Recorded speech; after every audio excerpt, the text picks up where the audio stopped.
আসসালামু আলাইকুম। আমি মোহাম্মদ ফেরদৌস। আজকে নবম দশম শ্রেণীর উচ্চতর গণিতের একটি অধ্যায় সমতলীয় ভেক্টর নিয়ে আলোচনা করব। চলো প্রথমেই আমরা জেনে নিই রাশি কাকে বলে। দেখো, ভৌত জগতে যা কিছু পরিমাপ করা যায় তাকে রাশি বলা হয়। যেমন ভর, আয়তন, সরণ, বেগ, ত্বরণ, আরও অনেক কিছু আছে। যেমন ভর, যে কোনো কিছুর ওজন কত কেজি, যেমন ওই জায়গায় 5 কেজি আলু, বা আয়তন আছে দেখুন, যেমন যে 3 লিটার তেল বা 5 লিটার তেল, এগুলো কি আয়তন, যেগুলো পরিমাপ করা যায় সেগুলো কি রাশি। দুঃখ, কষ্ট, আনন্দ, এগুলো কি পরিমাপ করা যায় না। যেমন তোমার কতটুকু কষ্ট হচ্ছে, আমরা কি বলতে পারি যে আমার 5 কেজি কষ্ট হচ্ছে? আমরা তো বলতে পারি না। তার মানে এই দুঃখ, কষ্ট, আনন্দ এগুলোকে পরিমাপ করা যায় না। তার মানে এগুলো কি রাশি নয়। আর দিকের উপর ভিত্তি করে রাশিকে দুই ভাগে ভাগ করা হয়েছে। একটি হলো কি স্কেলার রাশি এবং কি আরেকটি ভেক্টর রাশি। চলো আমরা স্কেলার এবং ভেক্টর সম্পর্কে জানি। এখন দেখব আমরা স্কেলার রাশি, যে রাশিকে শুধু মান দ্বারা সম্পূর্ণরূপে প্রকাশ করা যায় তাকে কি বলা হয়? স্কেলার রাশি বলা হয়। যেমন ভর 10 কেজি চাল, এই জায়গায় তো আমার কোনো দিক উল্লেখ করার প্রয়োজন হয় না। আমরা বলতে পারি যে ওখানে কত কেজি চাল, আমরা বলতে পারি 10 কেজি চাল। এই জায়গায় কোনো দিকের প্রয়োজন হয় না, তাই ভর কি স্কেলার রাশি। আর একটা আছে কি তাপমাত্রা। তাপমাত্রা কি আছে জায়গায়? 30 ডিগ্রি সেলসিয়াস। এই জায়গায় কোনো কি দিক উল্লেখ করার কোনো প্রয়োজন নেই, সুতরাং তাপমাত্রা কি রাশি? স্কেলার রাশি। এখন দেখব আমরা ভেক্টর রাশি। দেখো, ভেক্টর রাশি হলো যে রাশিকে প্রকাশ করার জন্য মান এবং দিক, এই যে ভেক্টর রাশির ক্ষেত্রে এই দিকটি আমার খুবই ইম্পর্ট্যান্ট। যে সকল রাশিকে সম্পূর্ণরূপে, এই জায়গায় সম্পূর্ণরূপে কথা উল্লেখ করার দরকার ছিল, যে রাশিকে সম্পূর্ণরূপে প্রকাশ করার জন্য মান এবং দিক উভয়ের প্রয়োজন তাকে ভেক্টর রাশি বলে। যেমন বেগ, ধরো যে একটি মোটরসাইকেল রাস্তা দিয়ে যাচ্ছে, তখন যদি আমরা বলি যে মোটরসাইকেলটির বেগ ছিল 25 মিটার/সেকেন্ড, এই জায়গায় আমার দিকটা হলো ইম্পর্টেন্ট, যে কোন দিকে 25 মিটার/সেকেন্ড বেগ, তখন আমরা বলি কি পূর্ব দিকে বা পশ্চিম দিকে বা হলো উত্তর দিকে। তাহলে এই জায়গায় বেগ পূর্ব দিকে 25 মিটার/সেকেন্ড। তাহলে এই জায়গায় যে আমার বেগটা ইম্পর্টেন্ট, বেগটার দিকটা ইম্পর্টেন্ট, যে কোন দিকে 25 মিটার/সেকেন্ড বেগে যাচ্ছে। ঠিক আছে, তাহলে যে সকল রাশিকে প্রকাশ করতে মান এবং দিক উভয় প্রয়োজন তাকে বলে কি ভেক্টর রাশি। তো এই কথাটি ইম্পর্টেন্ট, যে যে রাশির ক্ষেত্রে কোন দিকে প্রশ্নটি জরুরি সেটাই ভেক্টর। তাহলে এইটুকু একটু ভালো করে পড়তে হবে, তোমাদেরকে মনে রাখা উচিত যে যে সকল রাশির ক্ষেত্রে কোন দিকে প্রশ্নটি জরুরি সেটাই কি ভেক্টর। এখন আমরা ভেক্টরকে কিভাবে প্রকাশ করা যায় সেটা দেখব। এখন আমরা দেখব যে ভেক্টরকে কিভাবে প্রকাশ করা যায়। ধরো যে কোনো একটি, আমরা একটা রেখা আঁকি, সেই রেখাটি হলো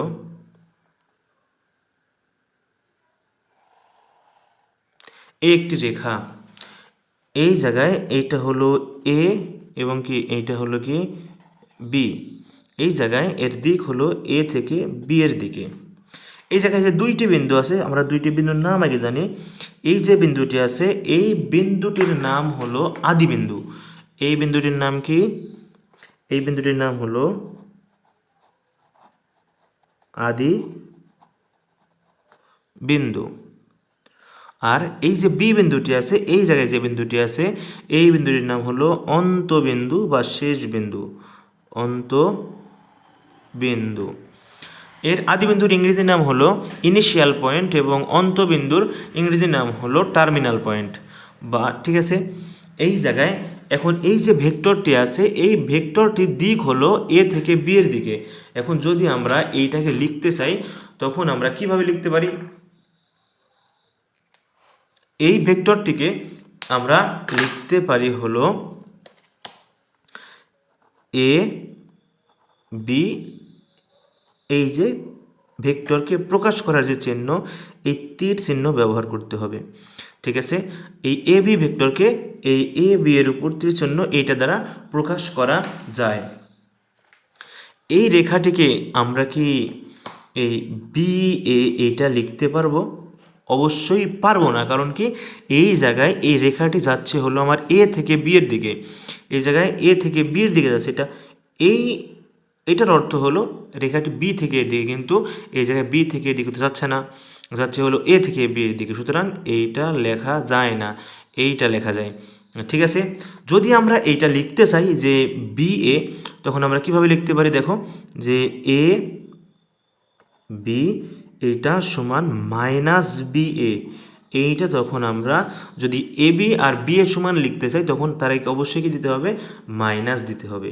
ঠিক আছে, তাহলে যে কোনো ভেক্টরকে আমরা এইভাবে প্রকাশ করতে পারি দিক অনুসারে, যে এটা রেখাটি এ থেকে বি এর দিকে যাচ্ছে। আমরা আর একটি দেখি যে ভেক্টরের মানকে আমরা কীভাবে প্রকাশ করব। দেখো এই যে ভেক্টরটি আছে এ বি ভেক্টর, এই ভেক্টর যদি মান আমরা লিখতেছি তাহলে আমরা লিখতে পারি যে এই এ বি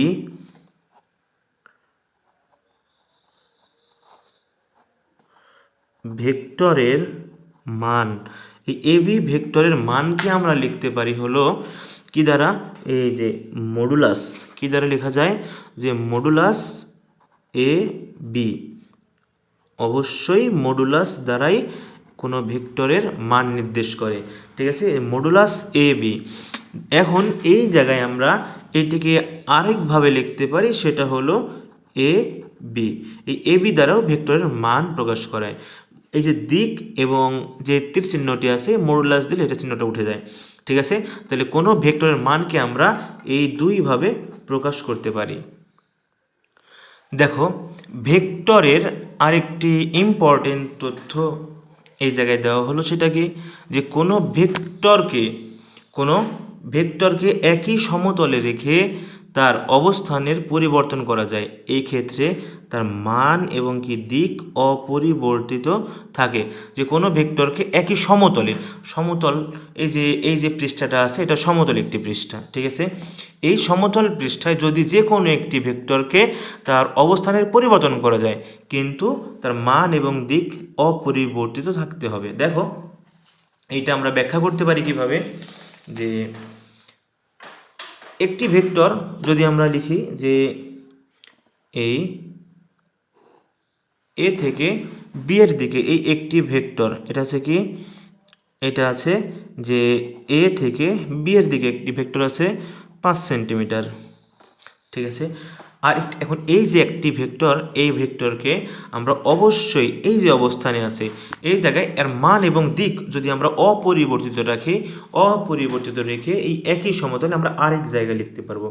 যদি আমরা এইভাবে লিখি যে এই জায়গায় আছে কত? সি, এবং এই জায়গায় কত আছে? ডি। এই জায়গায় কত আছে? 5 সেন্টিমিটার। এখন এই ক্ষেত্রে আমরা লিখতে পারি কত? যে এ বি সমান কত? সি ডি, কারণ এই জায়গায় মান এবং কি দিক সমান, যেহেতু এটা সমতল, তাই এ বি ভেক্টরকে আমরা যে কোনো জায়গায় লিখতে পারি এই সমতলে। মানও চেঞ্জ নাই, তার দিকও চেঞ্জ নাই। দেখো এভাবে লেখা যায়। যদি আরেকটি থাকে, যে আরেকটি রেখা যদি থাকে এই একটি রেখা, ধরো যে এটা হলো এ থেকে বি এর দিকে যাচ্ছে, এটা হলো 3 সেন্টিমিটার। এই রেখাটিকে আমরা কি এইভাবে লিখতে পারবো এই জায়গায়? যে এটা যে এ থেকে বি এর দিকে যাচ্ছে, কিন্তু এই জায়গায় 3 সেন্টিমিটারই আছে। এখন কি আমরা লিখতে পারি যে এ বি সমান এই এ বি লেখা যায়? যে এই এ বি সমান হচ্ছে এই এ বি লেখা যায়? অবশ্যই লেখা যায় না, কারণ কি এইটার দিক হলো এই দিকে এবং এইটার দিক হলো সোজা, মানে তার দিকের পরিবর্তন।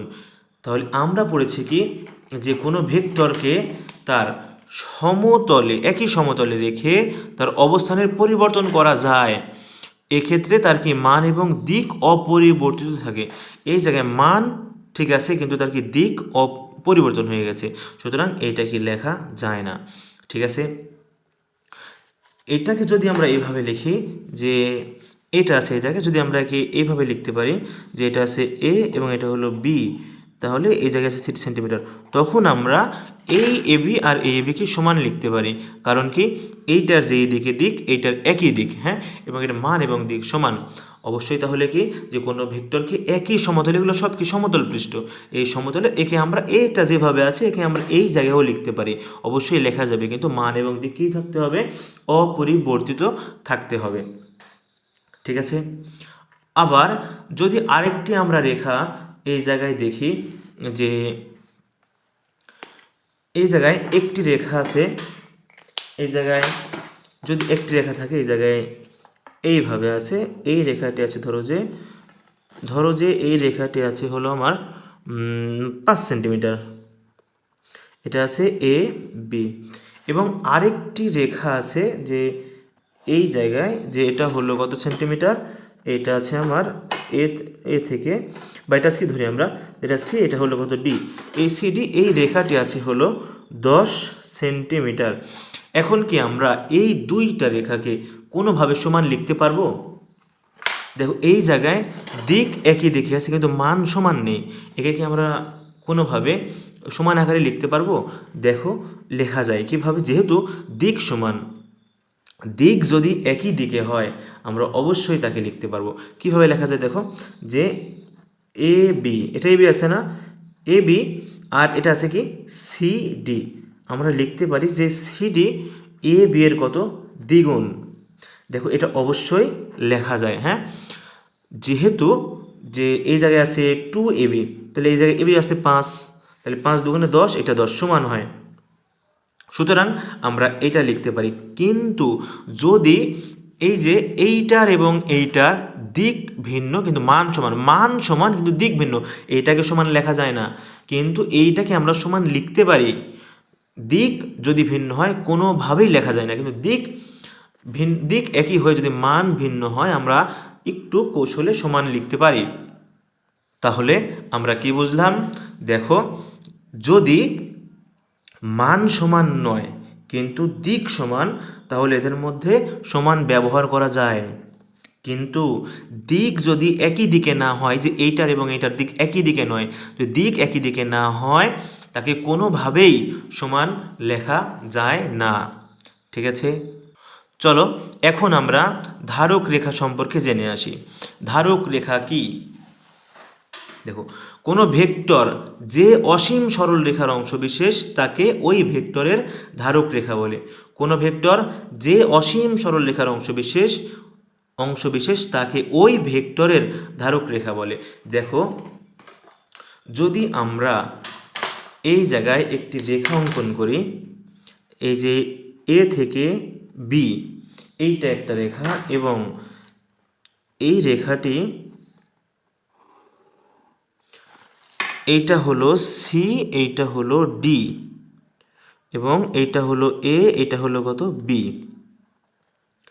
এই জায়গায় এ বি একটি ভেক্টর, এই যে এই জায়গায় যে ভেক্টর আছে এ বি একটি ভেক্টর, এই ভেক্টরটি এই সি ডি রেখার উপর অবস্থিত, যেই রেখাটির কোনো সীমা নেই, এটি অসীম সরল রেখা। তাহলে এ বি ভেক্টর এই সিডি ভেক্টরের একটি কি অংশ বিশেষ, এই সিডি একটি সরল রেখার অংশ বিশেষ হলো এ বি। তাই আমরা লিখতে পারি যে এ বি এর ধারক রেখা হলো কি সি ডি। ঠিক আছে, ধারক রেখা দেখো যে এই সি ডি একটি ধারক রেখা, কারণ কি এই সি ডি একটি অসীম সরলরেখা, এটা যেতেই আছে শুধু, এই সরলরেখার একটি অংশ বিশেষ হলো কি এ বি।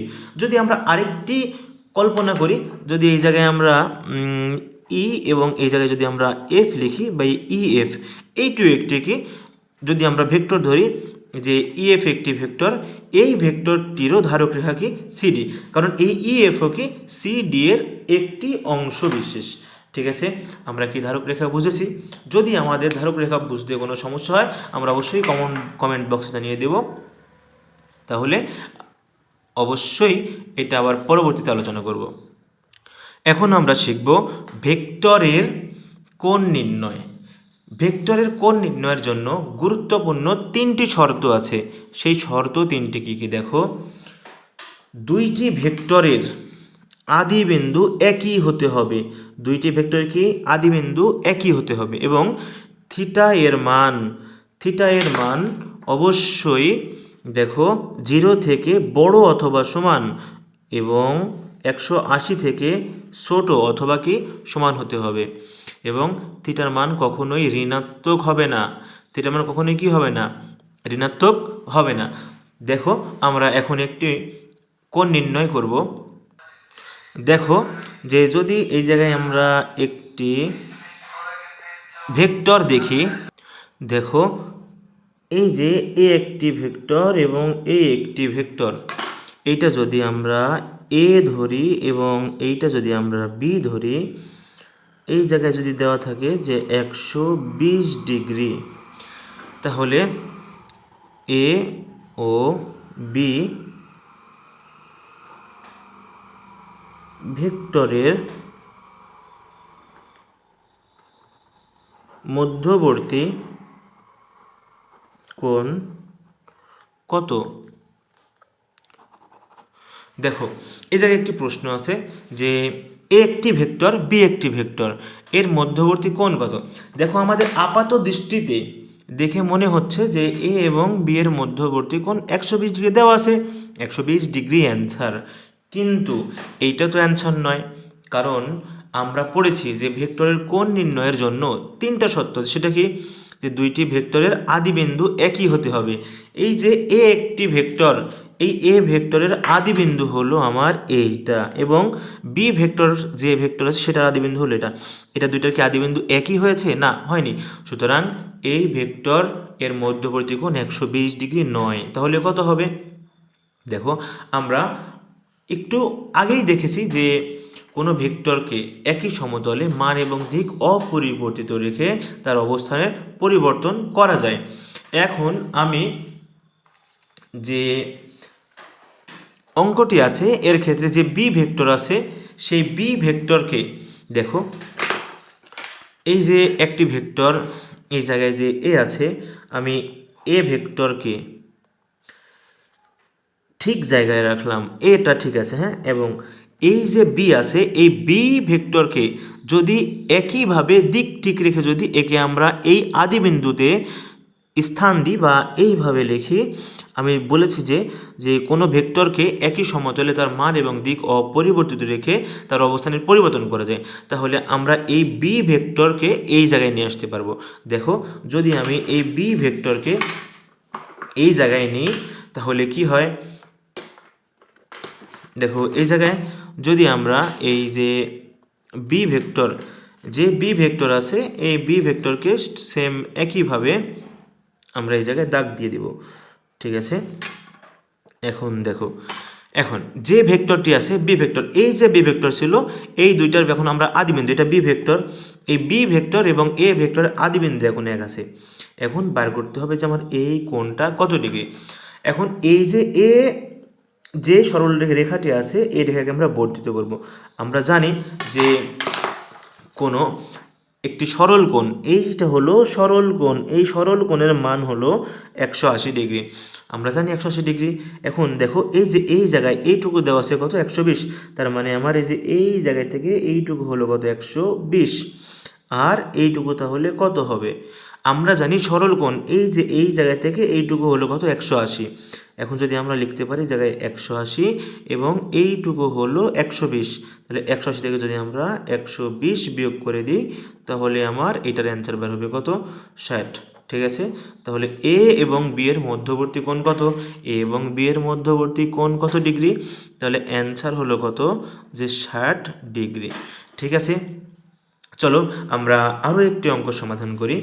দেখো কোণ নির্ণয় করি আমরা, যদি এই জায়গায় যদি থাকে যে এ একটি ভেক্টর এবং আরেকটি ভেক্টর হলো এই জায়গায় যে বি একটি ভেক্টর, এই এ এবং বি ভেক্টরের মধ্যবর্তী কোণ কত ডিগ্রি? এ একটি ভেক্টর এবং কি বি একটি ভেক্টর, এই দুইটি ভেক্টরের মধ্যবর্তী কোণ এই জায়গায় দেওয়া আছে, ধরো যে এই জায়গায় আছে 50 ডিগ্রি, হ্যাঁ। তাহলে এইটার ক্ষেত্রে দুইটার কি আদিবিন্দু একই হয়েছে, এ এবং বি ভেক্টর আদিবিন্দু কি এক না, এক নয়। তাহলে আমরা কি করতে পারি, আমরা যে কোনো একটি ভেক্টরকে এ ভেক্টরকে আমরা সোজা এর অবস্থান থেকে আমরা এই অবস্থানে আনতে পারি, মানে এইটাকে আমরা আদিবিন্দু এই জায়গায় আনতে পারি। তাছাড়া বা অথবা এই ভেক্টরটিকে আমরা সোজা যেভাবে আছে এই ভেক্টরকে আমরা এই জায়গায় নিয়ে আসতে পারি। যে কোনো একটি কাজ করলেই হয়। দেখো আমরা যদি এই যে দেখো প্রথমে আমরা যে বি ভেক্টর যে জায়গায় আছে ঠিক সেভাবে আমরা রেখে দিলাম বি ভেক্টর। এখন এই এ ভেক্টরটিকে এই জায়গায় আছে, আমরা এ ভেক্টরটিকে এখন এই জায়গা থেকে নিয়ে আসবো। কারণ আমরা বলেছি যে কোনো একটি ভেক্টরকে তার মান এবং দিক অপরিবর্তিত রেখে তার অবস্থানের পরিবর্তন করা যায়। আমরা কোনো দিকের পরিবর্তন করি নাই, তার মানে কি তার অবস্থানের আমরা পরিবর্তন করতে পারি। দেখো এটা হলো কি ভেক্টর, এটা হলো এ ভেক্টর। এখন আমরা দেখেছি যে এই যে মানটা আছে এই মানটা দেওয়া আছে উপরে কত ডিগ্রি, 50 ডিগ্রি। তাহলে 50 ডিগ্রি হলে এই সরল কোণ কত ডিগ্রি, যেহেতু এই সরল কোণ হলো 180 ডিগ্রি, এই সরল কোণ কত ডিগ্রি, আচ্ছা এটা হলো বি, এটা হলো কত এ, এই সরল কোণ হলো 180 ডিগ্রি সরল কোণ। তাহলে সরল কোণ থেকে যদি আমরা এই 50 ডিগ্রি বাদ দিই তাহলে এই জায়গায় কত থাকে, এইটুকু কোণ কত, এইটুকু কোণ কত হবে 150, কারণ 180 বিয়োগ কত 50, তার কথা 130 হয় না, সরি 130। ঠিক আছে, এই যে ভেক্টরের কোণ নির্ণয়, এই জায়গায় অবশ্যই এই কথাটি ইম্পর্টেন্ট যে দুইটি ভেক্টরের আদিবিন্দু একই হতে হবে। এই জায়গায় এ ভেক্টর আদিবিন্দু হলো এটা, বি ভেক্টর আদিবিন্দু এটা। সুতরাং এই জায়গায় দেখে মনে হচ্ছে না এ এবং বি ভেক্টরের মধ্যবর্তী কোণ 50 ডিগ্রি হবে, কিন্তু না, অবশ্যই এই দুইটা ভেক্টর আদিবিন্দু একই হতে হবে। যেহেতু এ এবং বি ভেক্টরের আদিবিন্দু এই জায়গায় এক হয়েছে, সুতরাং এই জায়গায় কোণ হবে এইটুকু। ঠিক আছে, আর এইটুকু কি বলেছি আমি, যে সরল কোণ 180 ডিগ্রি, এই 80 থেকে যদি আমরা এইটুকু বাদ দিই 50, তাহলে কতবার হয় 130। ঠিক আছে, আজকে তো এই পর্যন্তই। যদি কারো কোনো জায়গায় বুঝতে সমস্যা হয় আমাকে অবশ্যই কমেন্ট বক্সে জানিয়ে দেবে। সামনের ক্লাসে আমরা আরও আলোচনা করব। অবশ্যই প্রত্যেকটি ক্লাসে আমার সাথেই থাকবে। অবশ্যই আমি তোমাদেরকে ভেক্টর অধ্যায় একদম সহজ করে দেওয়ার চেষ্টা করব ইনশাআল্লাহ। সবার মঙ্গল কামনা করে আজকে এখানেই শেষ করছি। আল্লাহ হাফেজ।